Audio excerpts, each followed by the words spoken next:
আপনারা সবাই job card করে ফেলুন।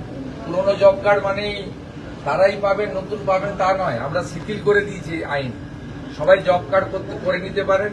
125 দিন আমরা কাজ দেব, গ্যারেন্টেড। আর কুড়ি লোকেদের 300 টাকা করে। এর বাইরেও পরিবার পিছু বার্ধক্য ভাতায় বৃদ্ধি হয়েছে, বিধবা ভাতায় 500 টাকা বৃদ্ধি হয়েছে, আগস্ট মাস থেকে কার্যকর হয়েছে। অন্নপূর্ণা যোজনায় অনেকে পেয়েছেন, অনেকে আন্ডার ভেরিফিকেশন চলছে। 30-8-এর মধ্যে যোগ্য মহিলারাও অন্নপূর্ণা যোজনাতে নথিভুক্ত হয়ে যাবেন।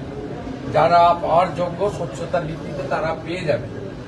এর বাইরেও পিএম কিষাণ বাড়িয়ে দেওয়া হয়েছে, প্রধানমন্ত্রী 6,000-এর সঙ্গে রাজ্য সরকারের 3,000।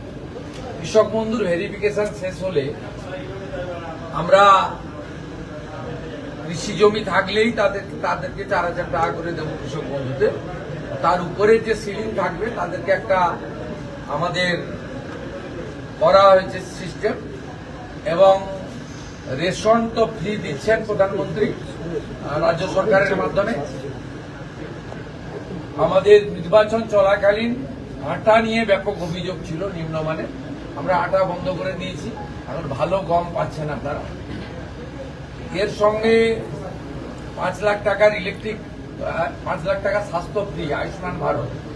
16ই আগস্ট আয়ুষ্মান দিবস ঘোষণা করা হয়েছে, যেটা আগের সরকার খেলা হবে দিবস করেছিল।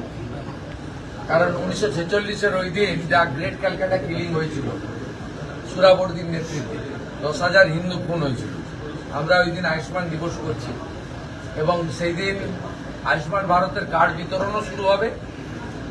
যারা আয়ুষ্মান ভারতের কার্ডে আসছে না, এমনিতেই 70 ঊর্ধ্ব সবাই পেয়ে যাচ্ছে, সেখানে কোনো নিয়ম নেই। সিনিয়র সিটিজেন সবাই পাচ্ছেন। এই রাজ্যে 40 লক্ষ সিনিয়র সিটিজেনকে আমরা কার্ড দিচ্ছি। যারা আয়ুষ্মান ভারতে আসছেন না তার জন্য রাজ্য সরকার নিজস্ব স্কিম ডিক্লেয়ার করেছে, মুখ্যমন্ত্রী স্বাস্থ্য বীমা যোজনা। আয়ুষ্মান ভারতের মতোই গোটা ভারতবর্ষ জুড়ে 5 লক্ষ টাকা পর্যন্ত আয়ুষ্মান ভারত যে যে হসপিটালে বা প্রাইভেট হসপিটালে, গভর্নমেন্ট হসপিটালে পান, সেখানে সেখানে মুখ্যমন্ত্রী স্বাস্থ্য বীমাতেও 5 লাখ টাকা পর্যন্ত নাম কিভাবে তোলা যাবে, চিকিৎসা।